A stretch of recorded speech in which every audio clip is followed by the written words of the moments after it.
नमस्कार। आप सभी का स्वागत है ज्योतिष तत्व चैनल में। पिछले वीडियो में मैं मेष लग्न के कारक अकारक तथा तटस्थ ग्रहों के बारे में बात की थी। आज मैं वृष लग्न के कारक अकारक तथा तटस्थ ग्रहों के बारे में बात करूंगी। साथ ही यह भी बतलाऊंगी कि कैसे किसी भी कुंडली को देखकर हम उस कुंडली के कारक अकारक और तटस्थ ग्रहों के बारे में जान सकते हैं। तो चलिए विषय को शुरू करते हैं और ज्योतिष तत्व की यात्रा में आगे बढ़ते हैं। यह वृष लग्न की कुंडली है।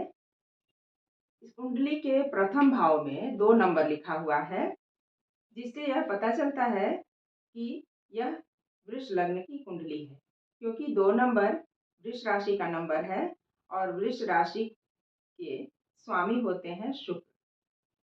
शुक्र इस कुंडली के लग्नेश हुए, क्योंकि पहला भाव लग्न कहलाता है और लग्न के स्वामी शुक्र हुए, इसलिए लग्नेश शुक्र हुए। तो इस कुंडली के शुक्र कारक ग्रह हुए। किसी भी कुंडली के कारक ग्रह को देखने के लिए हमें पहला, पांचवा और नवें भाव को देखना होता है। पहला भाव जो कि लग्न है और पांचवा और नवा भाव को त्रिकोण भाव कहा जाता है। तो हमें इन्हीं तीनों भावों को देखना रहता है। तो पहला शुक्र इस कुंडली के लिए कारक ग्रह हुए और पांचवें भाव में 6 नंबर की राशि है और 6 नंबर कन्या राशि का नंबर है। तो कन्या राशि के स्वामी होते हैं बुध। बुध शुक्र के मित्र भी हैं और त्रिकोण के स्वामी भी हैं, इसलिए बुध को इस कुंडली के लिए कारक ग्रह माना गया। अब नवम भाव को देख लेते हैं। नवें भाव में 10 नंबर की राशि है। 10 नंबर मकर राशि का नंबर होता है और मकर राशि के स्वामी होते हैं शनि। शनि शुक्र के मित्र भी हैं और त्रिकोण के स्वामी भी हैं, इसलिए इस कुंडली के लिए शनि कारक ग्रह माने गए। तो इस कुंडली के लिए शुक्र, बुध और शनि कारक ग्रह माने गए। यहाँ ध्यान देने वाली बात यह है कि शनि को एक नैसर्गिक अशुभ ग्रह माना गया है, लेकिन वृष लग्न की कुंडली में शनि को एक कारक ग्रह माना गया है, अर्थात शुभ फल देने वाला ग्रह माना गया है। अब इस कुंडली के लिए अकारक ग्रह को देख लेते हैं। अकारक ग्रह को देखने के लिए कि कौन से ग्रह अकारक हैं इस कुंडली के लिए, इसको देखने के लिए हम कुंडली के 3 भावों को देखते हैं, छठा, 8वां और 12वां भाव।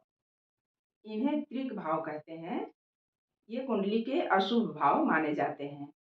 इन्हें ही हम देखते हैं किसी भी कुंडली के अकारक ग्रहों को जानने के लिए। तो छठे भाव को हम देखते हैं। छठा भाव में 7 नंबर की राशि पड़ी है। 7 नंबर तुला राशि का नंबर है और तुला राशि के स्वामी भी शुक्र होते हैं। शुक्र के बारे में हम पहले ही जान चुके हैं कि शुक्र इस कुंडली के कारक हैं, कारक ग्रह हैं। फिर 8वें भाव को देखते हैं। तो 8वें भाव में 9 नंबर लिखा हुआ है। 9 नंबर की राशि धनु राशि है और धनु राशि के स्वामी हैं गुरु। गुरु अष्टम भाव के स्वामी हैं और शुक्र के मित्र भी नहीं है, इसलिए गुरु को इस कुंडली के लिए कारक ग्रह माना गया, अशुभ फल देने वाला ग्रह माना गया। उसके बाद 12वें भाव को देखेंगे। तो 12वें भाव में 1 नंबर लिखा है, अर्थात मेष राशि का नंबर है और मेष राशि के स्वामी होते हैं मंगल। तो मंगल त्रिक भाव में से एक भाव के स्वामी भी हैं और शुक्र के मित्र भी नहीं हैं, इसलिए मंगल को भी इस कुंडली में अकारक ग्रह माना गया, अशुभ फल देने वाला ग्रह माना गया। गुरु और मंगल अकारक ग्रह माने गए। फिर हम तटस्थ ग्रहों को देखेंगे। तो बाकी जो भाव बच गए उनके कौन से स्वामी हैं इसको देखेंगे। तो दूसरे भाव में 3 नंबर की राशि पड़ी है। 3 नंबर मिथुन राशि का नंबर है और मिथुन राशि के स्वामी होते हैं बुध। बुध को हम पहले ही जान चुके हैं कि इस कुंडली के लिए एक कारक ग्रह है। फिर हम तीसरे भाव को देखेंगे तो तीसरे भाव में 4 नंबर है। 4 नंबर कर्क राशि का नंबर है और कर्क राशि के स्वामी होते हैं चंद्रमा। चंद्रमा को इस कुंडली के लिए एक तटस्थ ग्रह माना गया क्योंकि चंद्रमा त्रिकोण के स्वामी नहीं है और त्रिक भाव के भी स्वामी नहीं है, इसलिए चंद्रमा को एक तटस्थ ग्रह माना गया। फिर चौथे भाव में 5 नंबर की राशि पड़ी है। 5 नंबर सिंह राशि का है और सिंह राशि के स्वामी होते हैं सूर्य। सूर्य को भी इस कुंडली के लिए एक तटस्थ ग्रह माना गया क्योंकि सूर्य भी त्रिकोण के स्वामी नहीं है और छठे आठवें और 12वें के स्वामी नहीं है और शुक्र के शत्रु भी हैं, इसलिए सूर्य को एक तटस्थ ग्रह माना गया।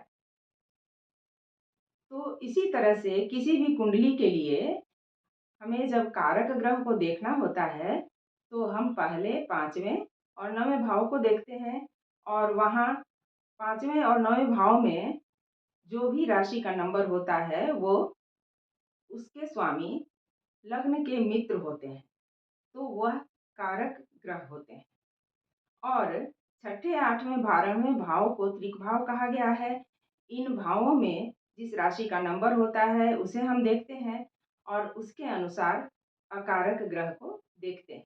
तो इस तरह से हम किसी भी कुंडली के कारक और अकारक ग्रहों को जान सकते हैं और उसके बाद बाकी जो भाव बच गए उन भावों में जिस भी राशि का नंबर है उन राशि के स्वामी ग्रहों को हम यह देख लेते हैं कि ये त्रिकोण के स्वामी हैं कि नहीं, त्रिक भाव के स्वामी हैं कि नहीं और उन्हें तटस्थ ग्रह की श्रेणी में रखते हैं। तटस्थ ग्रह जैसा कि हम पहले जान चुके हैं मिश्रित परिणाम देने वाले होते हैं। तो आज के लिए बस इतना ही।